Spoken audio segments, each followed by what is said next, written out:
नमस्कार भाई बहनों, आपका बहुत बहुत स्वागत।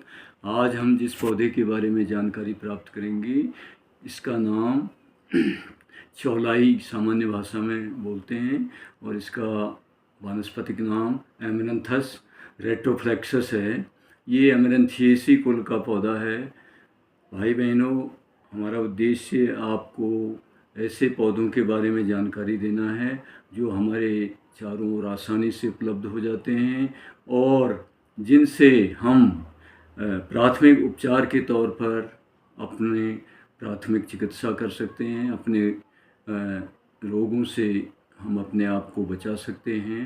तो इसी क्रम में ये जो चौलाई का पौधा है, ये भी एक काफ़ी औषधीय गुणों से युक्त पौधा है।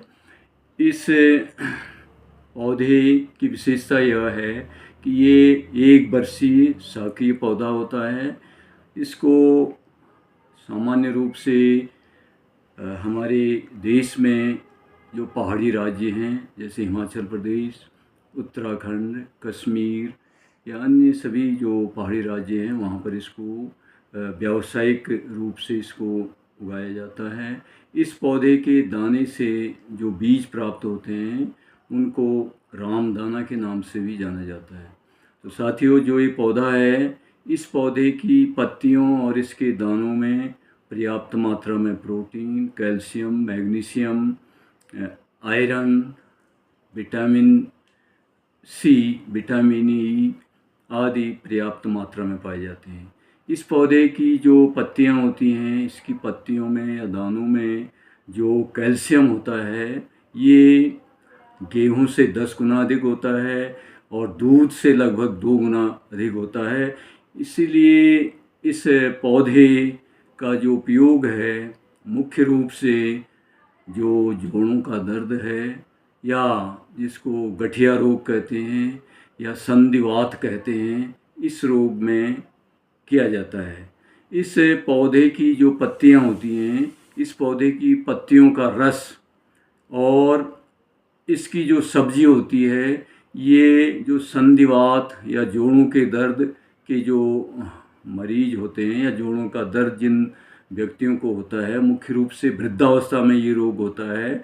इस रोग से पीड़ित जो व्यक्ति होते हैं, वो उनके जोड़ों में सूजन आ जाती है, उनको चलने फिरने में काफ़ी परेशानी होती है। तो इसके रस का उपयोग दर्द वाले स्थान पर करने से काफ़ी लाभ मिलता है। और इसकी जो सब्जी होती, पत्तियों की जो ये पत्तियां हैं, इसकी पत्तियों की जो सब्जी है, ये भी जो है इस रोग के उपचार में काम आती है।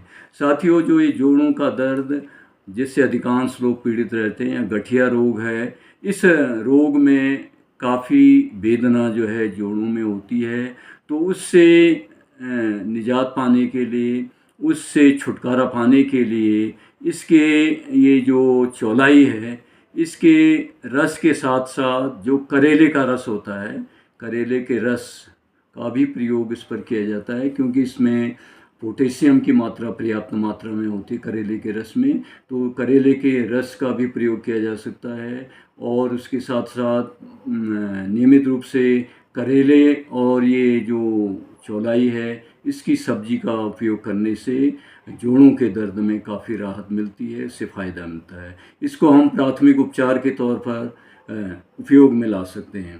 तो साथियों, इसके अलावा जो ये पौधा होता है, ये पौधा हमारे उत्तराखंड के पर्वतीय क्षेत्रों में लगभग 5000 से ऊपर जो ऊंचाई वाले 5000 फीट से अधिक ऊंचाई वाले स्थान हैं, उन स्थानों में व्यावसायिक रूप से इस पौधे को उगाया जाता है। ये मई जून के महीने में इसको बोया जाता है। लगभग जो है ये 1 वर्षीय पौधा है, तो 1 वर्ष में इसमें जो फूल आते हैं और दाने बन जाते हैं। इसके दाने को अभी मैंने बताया कि रामदाना के नाम से जाना जाता है। तो ये रामदाना भी जो है, इसमें काफ़ी पर्याप्त मात्रा में प्रोटीन पाई जाती है और फाइबर पाया जाता है। प्रोटीन और फाइबर के कारण जो है ये हमारे पेट संबंधी जो बीमारियां होती हैं उसमें भी उपयोगी होता है। और आपने सुना होगा कि ये जो रामदाना होता है, इसके आटे से व्रत के समय में इसके पराठे या इसके जो लड्डू भी इसके बनाए जाते हैं नवरात्र के अवसर पर, उनका उपयोग किया जाता है, क्योंकि इसको एक फाल्स फूड के नाम से जाना जाता है, माने झूठा अनाज इसको कहते हैं। तो इसलिए व्रत के समय इसको उपयोग में लाते हैं और इसीलिए इसको व्यावसायिक रूप से उगाया जाता है। और इसका जो दाना होता है, राम दाना जिसको बोलते हैं, ये काफ़ी महंगा भी बिकता है। अब ये जो जोड़ों के दर्द के अलावा इसका जो उपयोग है साथियों, ये हमारे हृदय की जो गति होती है उसको भी नियमित रखता है, हार्ट संबंधी जो समस्याएं होती हैं उसको सही करता है, और पेट संबंधी जो समस्याएं हैं उनको ठीक करता है, पेट साफ करने में भी ये मदद करता है। और ये रामदाना जो होता है, इसका आटा, वो मधुमेह के रोगियों के लिए भी काफ़ी फ़ायदेमंद होता है। इसके अलावा हमारे शरीर में जो बुरा कोलेस्ट्रॉल होता है, बैड कोलेस्ट्रॉल जो होता है, उस बैड कोलेस्ट्रॉल को ये शरीर से बाहर निकालने में भी मदद करता है, जिससे हृदय संबंधी जो समस्याएं होती हैं उनमें हमें लाभ मिलता है। और इसके अलावा जो है ये रोग प्रतिरोधक क्षमता को भी बढ़ाता है, और आँखों की जो समस्याएं होती हैं, त्वचा संबंधी जो रोग हैं, बालों की समस्याएं हैं, इन सभी में ये मदद करता है। तो साथियों, आज की जानकारी अगर आपको अच्छी लगी हो तो इस वीडियो को आप लाइक करें, शेयर करें और अधिक से अधिक लोगों तक पहुंचाने का प्रयास करें, ताकि सभी लोग इससे फ़ायदा उठा सकें। नमस्कार साथियों।